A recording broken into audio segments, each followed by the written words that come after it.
នៅពេលព្រះគ្រីស្ទវិលវិញថ្កាន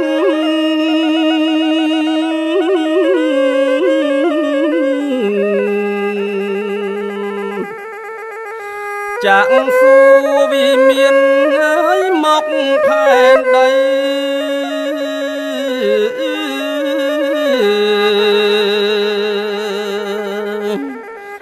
ព្រះអង្គពេញដោយរិទ្ធបារមីពេញដោយសេរីល្អត្រចង់ទេវតាហែហោមព្រះអង្គមក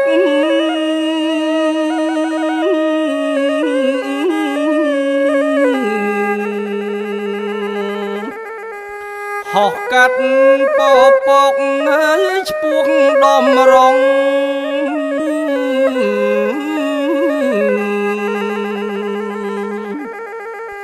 ភ្នំដើមអូលីវ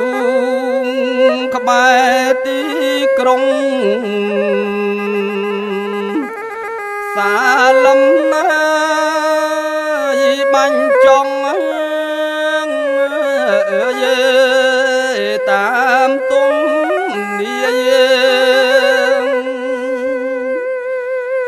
នាងជឿទាំងអស់រុះឡើងវិញ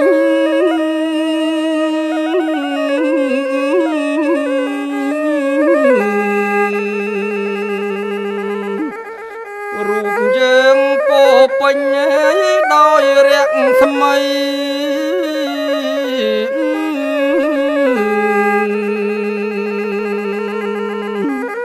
ពួកយើងចូលគាល់ព្រះគ្រីស្ទថ្លៃ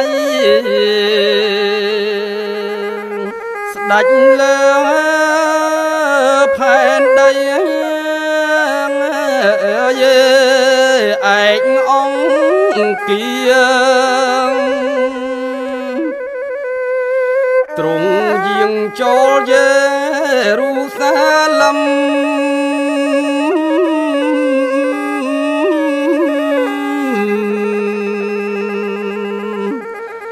តាមទ្វារដ៏ស្បាមហើយទឹកបោពី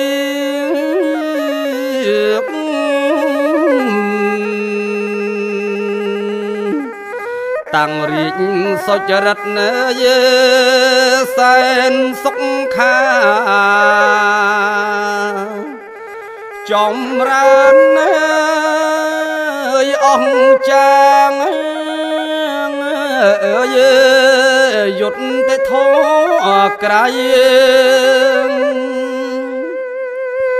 ទ្រង់តាំងអ្នកបំរើស្មោះត្រង់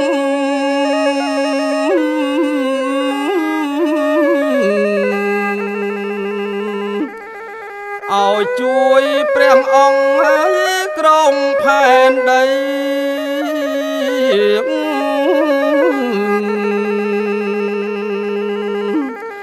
គ្រប់គ្រងទីក្រុង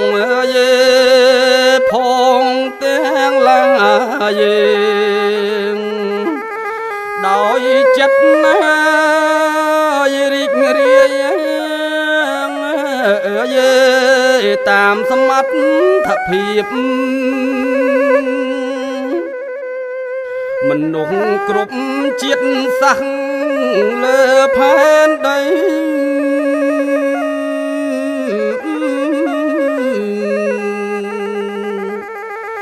រស់សុខសានក្រៃចិត្តរៀបទៀប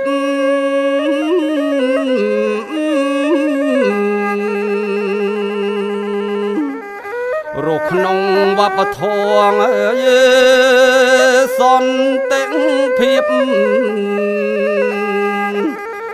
អស់ពេលណារៀងរៀបនឹង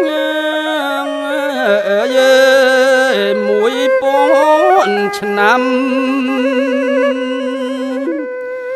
ទាំងសត្វទាំងមនុស្សរស់សុខសាន្ត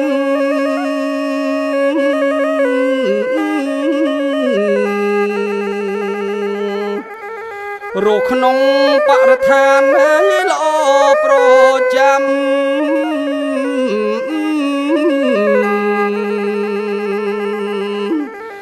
គ្មានហង្សាគ្មានអុកក្រិតកម្មក្នុងរាជ